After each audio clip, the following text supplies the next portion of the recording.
Yo les bros, bienvenue sur Spatule Bro, je suis le chef et aujourd'hui nous allons parler du chapitre 1067 de One Piece disponible, je le rappelle, légalement et gratuitement sur l'application Manga Plus de la Shueisha et en français, ainsi que sur le site Glénamax de Glénat. Un épisode très intéressant, mais avant petit instant auto-promo, la boîte à quiz du chef Otaku, 600 questions et défis concoctés par mon frère et moi pour tester vos connaissances manga, animé, Japon, entre amis ou en famille.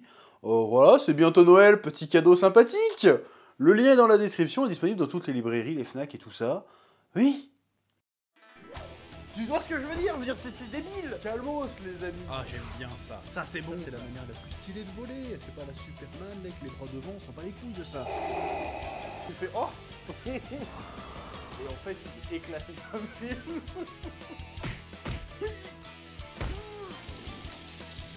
Je sais pas ce qui m'a pris là. Là, j'ai craqué. Bon, déjà, avant de commencer, je tiens à me mettre cette petite couronne. Voilà, hop. Voilà. Je suis à présent l'oracle One Piece. Parce que, en fait, j'avais vu juste, hein. J'ai eu raison une fois de plus. Le taux de drop des prophéties du chef est incroyable. Depuis le début, que ce soit dans One Piece, Dragon Ball Super, donc peu importe en fait. Bon, après, là je troll. L'oracle One Piece, en vrai, c'était pas très difficile à deviner pour le coup. Mais ce qui est étonnant, c'est la précision. C'est la précision, je lui ai dit, bon, il a mangé le fruit du cerveau, et il a découpé son cerveau en plusieurs parties, parce que c'était plus pratique. Bon, c'est exactement ce qu'il nous apprend dans ce chapitre Vegapunk. Il nous en dit un peu plus sur ses ambitions, qui sont intéressantes. L'objectif de Vegapunk, a priori, si j'ai bien compris, c'est d'utiliser son cerveau, parce qu'en fait il a découpé son cerveau en plusieurs parties, donc c'est-à-dire que le toit de l'île, le sommet de l'île, est un hangar qui contient la plus grosse partie de son cerveau, qu'il a appelé Punk Record, son cerveau est donc une base de données, a priori, illimitée, parce que c'est ça le pouvoir du fruit du cerveau. Alors j'imagine qu'il y a sûrement d'autres caractéristiques du fruit du cerveau, j'imagine, parce que ça serait juste un peu nul que ça soit juste ça son pouvoir. Je pense que tu peux l'utiliser de bien des manières que nous apprendrons, que nous allons découvrir au fur et à mesure de ce nouvel arc qui s'annonce, j'imagine. Mon rêve, a priori, un de ses objectifs, c'est d'utiliser Punk Record et de disséminer des antennes un peu partout dans le monde afin que le monde entier ait accès aux données qu'il a rassemblées dans son cerveau. Donc c'est-à-dire que le gars veut plus ou moins créer Internet. En fait, si j'ai bien compris, il veut plus ou moins créer Internet pour que tout le monde ait accès à tout le savoir de l'humanité. Donc, ce qui pose problème vis-à-vis du gouvernement mondial qui veut justement cadenasser le savoir afin d'asseoir son contrôle et sa domination sur les gens. Alors, c'est intéressant dans l'univers de One Piece d'essayer de rajouter un peu de technologie futuriste, mais je me demande pour le coup si c'est pas un peu trop réaliste en fait. Parce que One Piece, depuis le début, dans plein d'arcs, il y a toujours eu des parallèles à faire avec le monde réel. Mais c'était des parallèles plus ou moins universels, qui n'étaient pas spécialement fixés à une époque précise ou à une avancée précise. Je sais pas si tu vois ce que je veux dire. Alabasta, ça parlait un peu de la tyrannie, ce genre de choses. Ça, c'est universel, ça peut se passer à n'importe quelle époque, c'est pas daté comme référence. Là, le fait qu'ils décident, en fait, dans le monde de One Piece, on va créer Internet, tu te dis, merde. Alors, tu peux te dire, waouh, c'est génial, machin, mais je me dis, putain, c'est un peu trop le monde réel, en fait, là. C'est un peu trop le monde réel pour moi. Parce que même Jinbei, il fait la... Ah ouais, ça serait un super outil, mais si on mêle de l'idéologie là-dedans, ça va pas devenir la merde. Là, je fais, oh putain, Jinbei, il a prédit Twitter, le bâtard. Il a prédit Twitter. Et l'autre fait, ouais, mais c'est pas grave, l'important c'est l'avancée technologique. Alors bien sûr, c'est un outil que je veux créer qui est à double tranchant, c'est-à-dire que c'est ce que j'ai compris. C'est-à-dire que si on s'en sert mal, on peut peut-être orienter l'opinion encore plus, mais en même temps, on peut permettre aux gens de s'informer et d'avoir accès à vraiment tout le savoir qui existe compilé de l'humanité, et c'est intéressant. Mais le problème, c'est que moi, en fait, quand je vois des parallèles trop appuyés au monde réel, ça enlève le côté fantaisiste, le côté fantastique de One Piece, en fait. Donc, je suis fan de l'idée, mais en même temps... est-ce que c'est ça tout le mystère de One Piece? C'est finalement d'aboutir à notre monde à nous, quoi.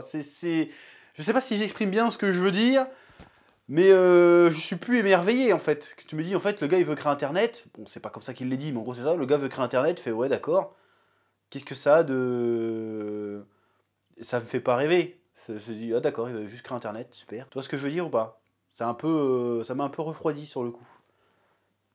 Tu vois ce que je veux dire? Non? Tu sais pas? Ouais? Parce qu'en fait, dans le monde de One Piece, dans le lore de One Piece, ça sera intéressant, parce que l'objectif du gouvernement mondial, c'est justement de cadenasser, de cloisonner les informations, de cacher des choses aux gens. Si tu crées... et de cacher le délire du siècle oublié. Mais si le délire du siècle oublié, tu le balances sur Internet et que tout le monde y a accès, bah du coup, le gouvernement peut rien y faire, en fait. Tu vois ce que je veux dire? Donc c'est intéressant. Mais en même temps, encore une fois, ça me ramène trop au monde d'aujourd'hui. C'est-à-dire quoi, le gars il est en train de dire... ça on part dans des délires complotistes en fait, si tu mets ça dans le monde d'aujourd'hui. C'est l'utilisation qu'on fait d'Internet aujourd'hui, c'est genre, ouais, réinformation, regardez, c'est un complot, la 3e dose, machin, des genres de conneries, tu vois. On est là-dedans dans One Piece, et du coup, je suis plus... momentanément, je suis plus dans un monde imaginaire, je suis... Putain, c'est dans notre monde, c'est des problématiques qu'on connaît trop bien et qui sont très très propres à notre époque. Et du coup, le problème de parler de notre époque à l'instant T, maintenant, ça risque de dater un peu certaines idées du manga. Je sais pas si tu vois ce que je veux dire, je sais même pas si je suis très clair, mais cette idée me plaît et me plaît pas en même temps. Parce qu'on n'est plus dans de la science-fiction en fait, parce que Internet existe dans notre monde à nous. Tu vois ce que je veux dire? Donc il n'y a rien d'extraordinaire dans ce qu'il nous raconte. Bon, et puis tout ce que ça implique en dehors de côté idéologique, machin, dans One Piece, ce que ça implique certainement en termes de péripéties, c'est qu'il va falloir réessayer, parce que c'est ça qu'il dit, Vegapunk qui dit ça à Luffy, il dit ouais, est-ce que tu peux m'aider à quitter cette île? Ça veut dire qu'a priori il ne peut pas la quitter. Pourquoi il ne peut pas la quitter? Parce qu'il ne peut pas s'éloigner de son cerveau, ou parce qu'il a besoin de quelque chose pour alimenter son cerveau, ou alimenter les antennes. Pourquoi est-ce qu'il a besoin de Luffy précisément? Or, certains auront certainement balancé l'idée que oui, mais Luffy c'est le dieu soleil, donc du coup l'énergie inconnue et illimitée qu'il avait besoin pour faire se mouvoir le géant qui a attaqué Marijois il y a 200 ans, ça devait certainement être l'énergie solaire. Bon, je vais essayer de t'expliquer pourquoi je trouverais ça bidon que ça soit ça. Là, il va nous faire encore les mystérieuses cités d'or. Pourquoi c'est bidon? Parce que le gars, je suis désolé, il arrive à se découper le cerveau, il arrive à créer des cyborgs, il arrive à créer des robots géants, il arrive à créer des fruits du démon, mais le bâtard, il est pas capable de faire des putains de panneaux solaires. J'ai envie de te dire non. Ça ne peut pas être ça. Ça ne peut pas être ça. Pourquoi? Parce que ça revient à ce que je te disais, en fait. Parce que si tu me dis que le mystère de One Piece, c'est la putain d'énergie solaire, j'ai envie de te dire, mais putain, mais ça existe dans notre monde à nous, en fait. Il y a quoi de fantastique, il y a quoi de féerique là-dedans? Il y a quoi de légendaire là-dedans? C'est nul! Si c'est ça. Même le truc de Vegapunk qui veut créer Internet, ça existe, Internet. C'est pas censé me faire rêver. Tu vois ce que je veux dire? C'est débile. Dans les mystérieuses cités d'or, ça marchait parce que ça se passe à l'époque des conquistadors. Donc les mecs, ils sont sur des putains de bateaux, tu vois un putain d'oiseau doré qui vole, tu dis c'est quoi ce truc de fou, il y a un problème. Mais là, on est dans un univers fantastique de base. Il y a des mecs élastiques, il y a des putains de géants, il y a des bateaux de 25 km. Je veux dire, voir un robot, normalement, c'est pas censé être choquant. Tu vois ce que je veux dire? Parce que on rappelle que Franky, il marche au chocolat, de base. Donc tu vas me dire qu'il y a tout ça de complètement ubuesque, complètement farfelu, et en fait la solution à tout ça, c'est le putain d'énergie solaire. Je me dis mais non, c'est nul, je suis désolé. Ça peut pas être ça pour moi. Parce que si c'est ça, là il y a un contre son camp mémorable, je suis désolé. Tu peux pas me réduire le mystère de One Piece à ils font Internet et l'énergie solaire, c'est pas possible. Ça peut pas être ça. Ça n'a aucun sens pour moi, c'est débile. C'est de quoi la morale de One Piece? Faut trier ses déchets à la fin, mais ta gueule en fait, c'est bon, on nous rabâche ça tous les jours. Le gars se serait fait chier à créer toute cette mythologie, tout ce système, toutes ces technologies dans son monde pour aboutir à des trucs qui existent dans notre monde à nous. Ce serait absurde. Pour moi, One Piece, c'est censé proposer quelque chose qu'on verra jamais, en fait. Parce que si, franchement, c'est pour ça que je vois les théoriciens, franchement, hein, j'ai rien contre vous, hein, mais vous êtes des guignolos, je suis désolé de le dire, comme ça, mais c'est n'importe quoi. Vous allez me dire que, ouais, au final, tout ça pour aboutir à la putain d'énergie solaire, mais n'importe quoi. Ça n'a aucun sens. Ça serait débile, je suis désolé. Donc bref, pour moi, le délire, oui, le fils est la clé parce que l'énergie du soleil, je trouve ça... Ça sera peut-être ça, hein.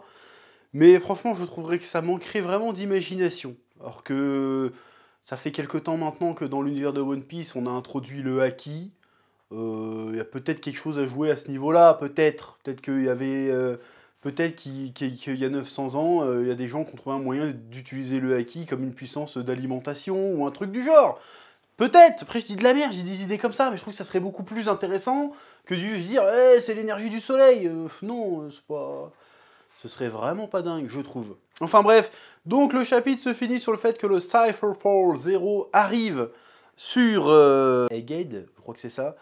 Et là, c'est le souci du problème, parce que là, Vegapunk, il est censé bosser pour le gouvernement, les mecs, ils viennent inspecter le délire, bon, a priori, ils viennent pour le buter, hein, je crois, mais il le sait pas. Merde, il y a des pirates sur l'île, je les ai pas chassés, on est dans la merde, il faut les planquer, il faut faire quelque chose.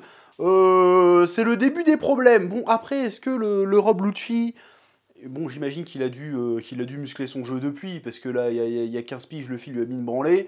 Je pense qu'aujourd'hui, il lui tombe dessus, il le plie en 4. Hein. Je veux dire, l'autre, il vient de se taper Kaido, c'est pas un Rob Lucci qui va lui faire peur. Après, c'est peut-être pas le cas des autres membres d'équipage. Ça pourrait être intéressant de le revoir confronté à Franky, à Robin. Ça pourrait être cool. Donc, on verra bien là-dessus. Que dire d'autre? Il y a du côté des révolutionnaires, il y a Kuma qui se lève, on ne sait pas trop pourquoi, et qui se met à sprinter. Est-ce que ça a un lien avec ce qui se passe sur Egghead? Nous ne le savons pas encore, mais nous le saurons dans les prochains épisodes. Et la question aussi, c'est qu'en est-il du Kuma véritable? Est-ce qu'il est vraiment devenu catatonique, ou est-ce qu'il est quelque part...